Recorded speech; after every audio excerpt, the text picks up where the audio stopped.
Assalamualaikum warahmatullahi wabarakatuh. Halo semuanya, apa kabar? Perkenalkan, nama saya Ainun Nadila. Saya merupakan mahasiswa aktif INEIFAS jurusan Bimbingan Konseling Pendidikan Islam semester 7. Di sini saya akan menerangkan tentang aplikasi teori-teori, konsep dan teknik konseling keluarga yang lebih tepatnya di pendekatan terpusat pada klien untuk memenuhi tugas mata kuliah statistika perceraian yang diampu oleh Bapak Puji Maulana. Ada beberapa teori yang terdapat pada konseling keluarga. Yang pertama yaitu teori psikoanalisa. Teori psikoanalisa ini merupakan suatu metode penyembuhan yang lebih bersifat psikologis. Psikoanalisa ini diciptakan oleh Sigmund Freud pada tahun 1986. Pada kemunculannya, teori Freud ini mengandung kontroversi, eksplorasi, penelitian, dan dijadikan landasan berpijak bagi aliran lain yang muncul kemudian. Nah, selanjutnya kita masuk ke teori yang kedua, yaitu teori client center. Client center ini dicetuskan oleh Carl Roger, mengembangkan terapi client center sebagai reaksi terhadap apa yang disebutkan dari keterbatasan-keterbatasan mendasar dari psikologis atau psikoanalisis. Pada hakikatnya, pendekatan klien ini adalah cabang khusus dari terapi humanistik yang menggarisbawahi tindakan mengalami klien berikut dunia subjektif dan fenomenalnya. Terapi ini berfungsi terutama sebagai penunjang pertumbuhan pribadi klien dengan jalan membantu kliennya itu dalam menemukan kesanggupan untuk memecahkan masalah-masalah.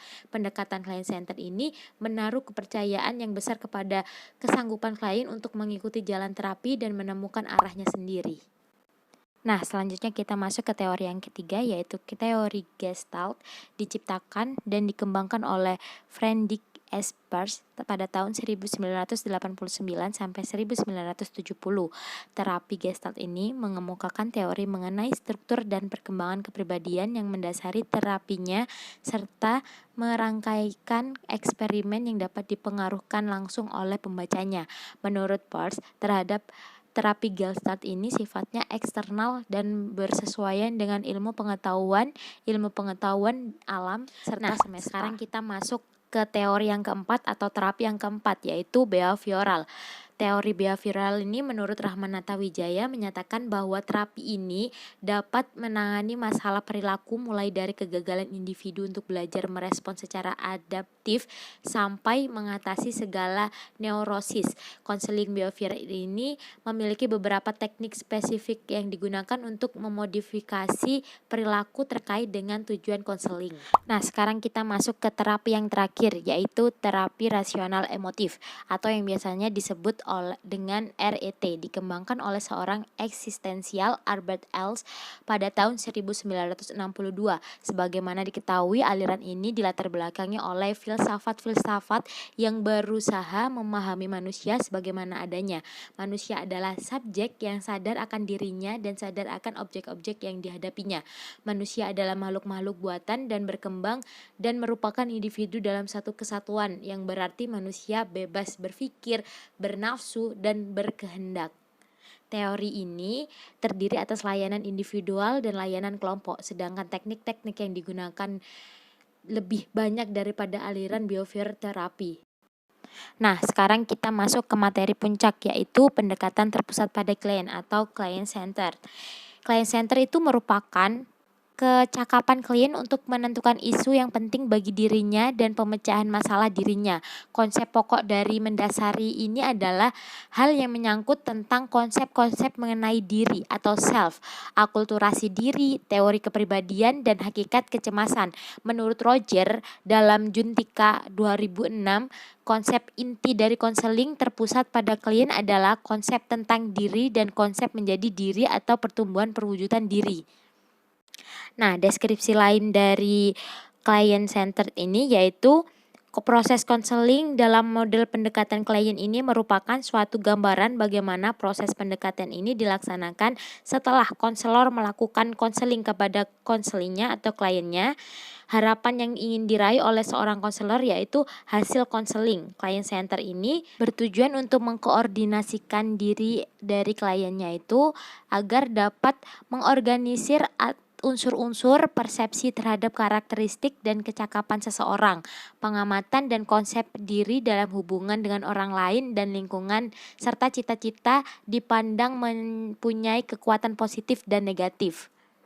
Nah, sekarang kita masuk ke pendekatan, tujuan konseling dan teknik konseling, kelebihan dan keterbatasan, serta hasil konseling dari metode konseling pendekatan terpusat pada klien ini. Client centered ini sebagai model pendekatan dalam konseling bertolak dari peran konselor sebagai guru dengan beragam tindakan dalam memberikan perilaku terhadap siswanya. Maka client centered ini sebagai model dalam konseling merupakan pendekatan deskripsi proses konseling, tujuan konseling, teknik konseling, kelebihan dan keterbatasan serta hasil konseling. Nah, sekarang kita masuk yang pertama, yaitu client center sebagai pendekatan. Merupakan cara umum dalam memandang permasalahan atau objek kajian. Asumsi dari perilaku bermasalah menurut Rogers adalah ketika tidak adanya hubungan yang kongruen antara real self dan ideal self, serta self not to be seen by others. Nah, kalau dalam keluarga tidak adanya hubungan yang baik dalam antar individunya, itu merupakan salah satu bisa disebutkan sebagai permasalahan atau perilaku bermasalah dalam client center ini. Selanjutnya, deskripsi proses konseling dalam model pendekatan client center itu merupakan satu gambaran bagaimana proses pendekatan ini dilaksanakan. Ketiga, yaitu client center sebagai tujuan konseling. Ia merupakan harapan yang ingin dimiliki serta proses konseling berlangsung. Nah, selanjutnya kita masuk ke client center sendiri merupakan model pendekatan konseling yang tentunya memiliki kelebihan serta keterbatasan. Kelebihannya yang pertama yaitu pemusatan pada klien ini bukan pada terapis. Selanjutnya, identifikasi dan hubungan terapi sebagai wahana utama dalam mengubah kepribadian. Ketiga, lebih menekankan pada sikap terapi daripada teknik. Keempat, memberikan kemungkinan untuk melakukan penelitian dan penemuan kuantitatif. Yang kelima, penekanan emosi, perasaan dan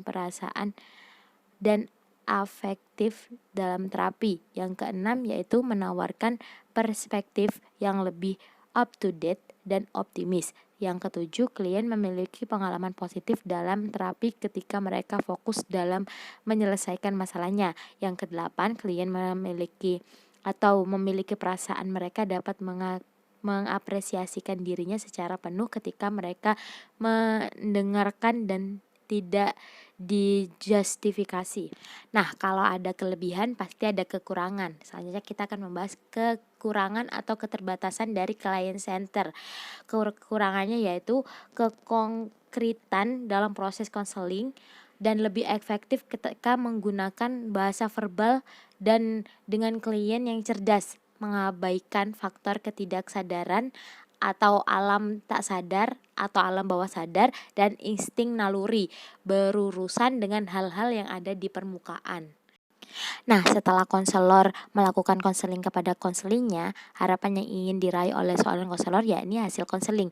Pada prinsipnya sulit untuk membedakan antara proses dengan hasil konseling. Ketika kita mempelajari hasil secara langsung, maka sebenarnya kita menguji perbedaan antara dua perangkat observasi yang dibuat pada awal dan akhir ringkasan wawancara.